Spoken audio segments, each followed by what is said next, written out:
वर्ष 2021, जब पूरा देश कोविड महामारी की दूसरी लहर की चपेट में था। हर दिन बड़ी संख्या में लोगों की जान जा रही थी। उन्हीं दिनों उत्तर प्रदेश में एक बहुत बड़े धर्मांतरण रैकेट का भंडाफोड़ हुआ था। पता चला कि नोएडा समेत यूपी के कई क्षेत्रों में मूक बधिर बच्चों को मुसलमान बनाया जा रहा है। एंटी टेररिज्म स्क्वाड यानी एटीएस की जांच में पता चला कि मूक बधिर बच्चों को आतंकी ट्रेनिंग दी जा रही थी ताकि भविष्य में उन्हें आत्मघाती हमलावर की तरह प्रयोग किया जा सके। इस पूरे षड्यंत्र की कमान दिल्ली में बटला हाउस से चलने वाली संस्था इस्लामिक दावा सेंटर के हाथ में थी। 2 मौलानाओं को गिरफ्तार किया गया।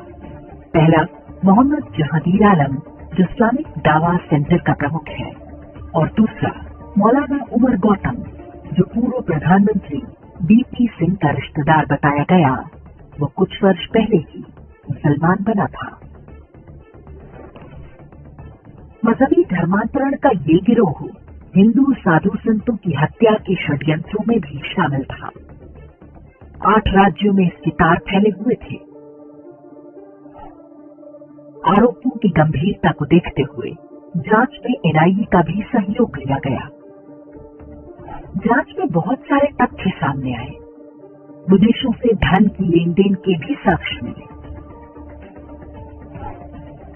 11 सितंबर 2024 को लखनऊ की एनआईए कोर्ट ने 12 आरोपियों को आजीवन कारावास और 4 आरोपियों को 10-10 साल जेल की सजा सुनाई।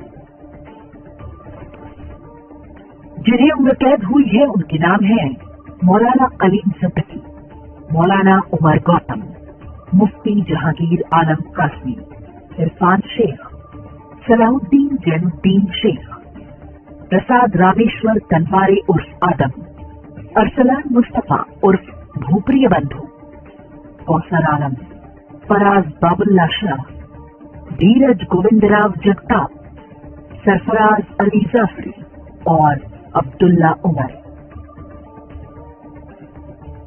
10-10 साल की जेल पाने वालों के नाम हैं मोहम्मद सलीम, राहुल भोला, मन्नू यादव और कुणाल अशोक चौधरी। अपराधियों के नामों से आप समझ सकते हैं कि किस तरह से लोगों को भ्रमित करके धर्मांतरण के जाल में फंसाया जाता रहा होगा। न्यायालय का निर्णय तो आ गया, लेकिन इस मुकदमे के दौरान जो कुछ हुआ उसके बारे में बहुत कम लोग जानते हैं।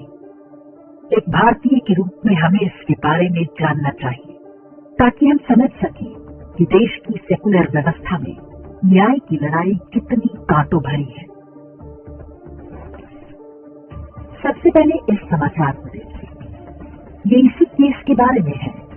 सरसरी दृष्टि से पढ़ें तो आपको पता नहीं चलेगा कि किसके बारे में क्या बात हो रही है।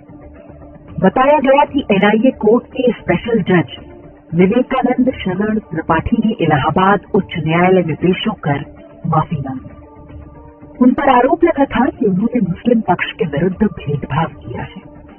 जज ने ऐसा क्या किया था कि उन पर इतना गंभीर आरोप लगा और उन्हें माफी मांगनी पड़ गई। अब 20 जनवरी 2024 को छपा ये समाचार देखिए। ये भी इसी धर्मांतरण केस के बारे में है। उच्च न्यायालय ने आदेश दे रखा है कि केस की सुनवाई तेजी से होनी चाहिए।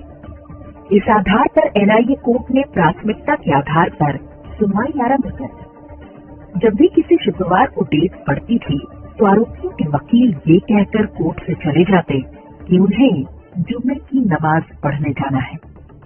ऐसे ही एक शुक्रवार को एक महत्वपूर्ण गवाह का बयान दर्ज होना था। आरोपियों के वकीलों ने फिर से वही पैंतरा अपनाया। इस पर जज विवेकानंद शरण त्रिपाठी ने कहा कि मैं आपको नमाज के लिए जाने से नहीं रोकूंगा, लेकिन इस दौरान न्यायालय की कार्रवाई जारी रहेगी।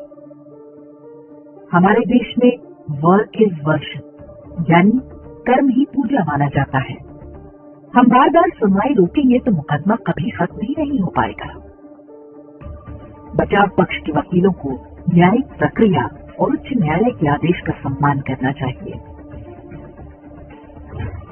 इसके बाद जज ने एमिकस क्यूरी अर्थात कोर्ट की ओर से वकील नियुक्त कर दिया। जज की टिप्पणी के विरुद्ध आरोपियों के वकीलों ने इलाहाबाद हाईकोर्ट में शिकायत कर दी। कहा कि नमाज पढ़ने से रोककर जज ने उनके मजहबी अधिकारों का हनन किया है। हाईकोर्ट में ये याचिका जस्टिस शमीम अहमद के आगे प्रस्तुत हुई। जस्टिस शमीम अहमद ने एनआईए स्पेशल जज के आदेश को मजहबी आधार पर भेदभाव का स्पष्ट मामला करार दिया। उन्होंने टिप्पणी की कि एनआईए कोर्ट के जज ने भारत के संविधान के अनुच्छेद 15 में दिए गए मूलभूत अधिकार का उल्लंघन किया है। जस्टिस शमीम अहमद यही नहीं रुके। उन्होंने कहा कि न्यायिक सेवा कोई सामान्य सरकारी नौकरी नहीं है। जज राज्य का प्रतिनिधि होता है, उसको ईमानदार और निष्पक्ष होना चाहिए। जज को उच्चतम नैतिक मूल्यों का पालन करना चाहिए। जब कोई वादी न्यायालय में प्रवेश करता है तो उसे ये अनुभव होना चाहिए कि जिस न्यायाधीश के समक्ष उसका विषय आया है वो निष्पक्ष रहते हुए न्याय करेगा। जस्टिस शमीम अहमद ने नैतिकता, ईमानदारी और निष्पक्षता पर खूब लेक्चर दिया। यहाँ तक कि भारत में लोकतंत्र की स्थिति पर भी चिंता जताई। उन्होंने केवल ये स्पष्ट नहीं किया कि एनआईए कोर्ट के जज ने वर्क इज वर्शिप और सुनवाई जारी रखने की बात कहकर किस प्रकार उच्चतम आदर्शों का उल्लंघन किया। जस्टिस शमीम अहमद ने स्पेशल जज विवेकानंद शरण त्रिपाठी पर कई अपमानजनक टिप्पणियां की। आदेश दिया कि वे व्यक्तिगत रूप से प्रस्तुत होकर अपने व्यवहार पर स्पष्टीकरण दें। 15 अप्रैल 2024 को जज विवेकानंद शरण त्रिपाठी ने हाईकोर्ट के सम्मुख प्रस्तुत होकर बिना शर्त माफी मांगी। लेकिन अपमानित करने का ये क्रम यही समाप्त नहीं हुआ। जस्टिस शमीम ने एनआईए के जज को अपने अपराध के लिए लिखित हलफनामा दाखिल करने का भी आदेश दिया। मीडिया में इन समाचारों की कोई विशेष चर्चा नहीं हुई। ये एक तरह की सेल्फ सेंसरशिप होती है ताकि लोगों को पता ही न चल पाए कि कानून और न्याय किस तरह काम करते हैं। केवल इक्का दुक्का वेबसाइट्स पर ये समाचार आया। हमारी न्यायपालिका एक वर्ग विशेष के अधिकारों को लेकर कितनी सजग रहती है, ये किसी से छिपा नहीं है। आईएसआईएस के आतंकवादियों को जमानत देने के समाचार तो हम देख ही चुके हैं। हमारी सर्वोच्च न्यायालय तो एक हिंदू बच्ची से बलात्कार और उसकी हत्या करने वाले मजहबी व्यक्ति को ये कहते हुए छोड़ चुकी है, every Sinner has a future. ऐसे में यदि वे हिंदू बच्चों का धर्मांतरण करके उन्हें मानव बम बना रहे हैं तो कौन सा पहाड़ टूट पड़ा। कोई जज यदि इस पूर्वाग्रह को तोड़ने का प्रयास करता है तो गलती उसकी है। अब इस समाचार को देखिए। एनआईए जज के बेटे ने घर में फांसी लगाकर आत्महत्या कर ली क्योंकि जेईई में उसका सिलेक्शन नहीं हो पाया। ये घटना हाईकोर्ट में माफी मांगने के लगभग 10 दिन बाद की है।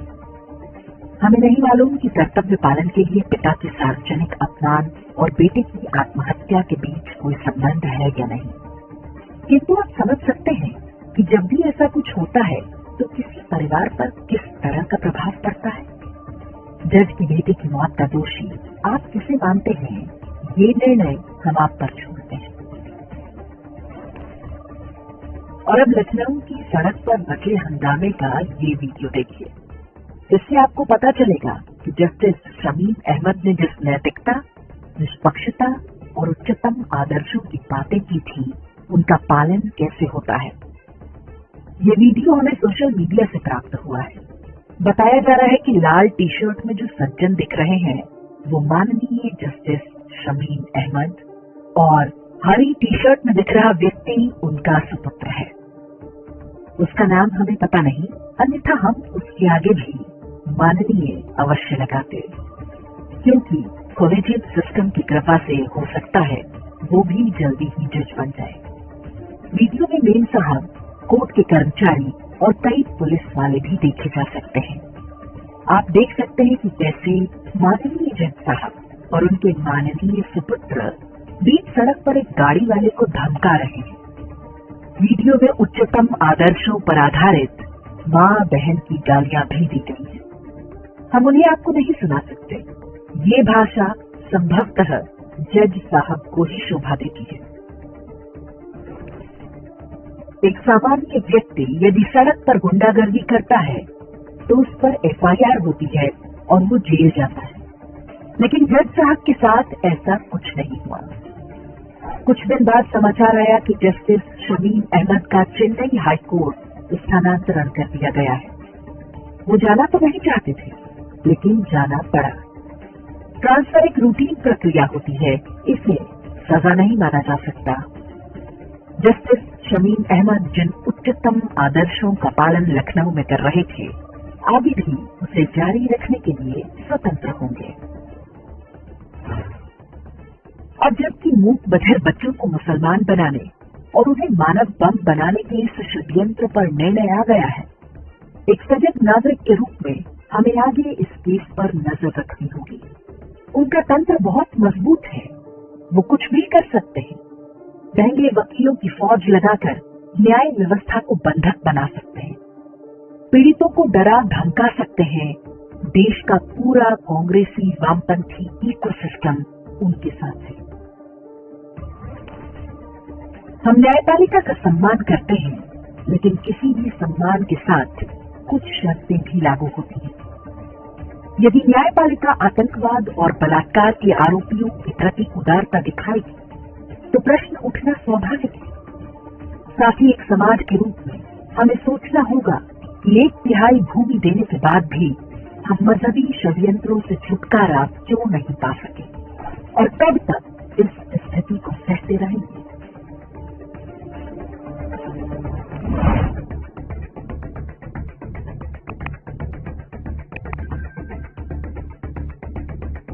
इंडेक्स ऑनलाइन के वीडियो समाज को समर्पित हैं। आप इनको डाउनलोड करके जैसे चाहे वैसे प्रयोग कर सकते हैं। चाहे तो आप हमारे टेलीग्राम चैनल से जुड़ सकते हैं। वहां सारे नए पुराने वीडियो आपको मिल जाएंगे। हमारे सोशल मीडिया लिंक हर वीडियो के डिस्क्रिप्शन में होते हैं। हमारा एकमात्र उद्देश्य हिंदू समाज को जागृत और एकजुट करना है। इसमें सहभागी बने। धन्यवाद।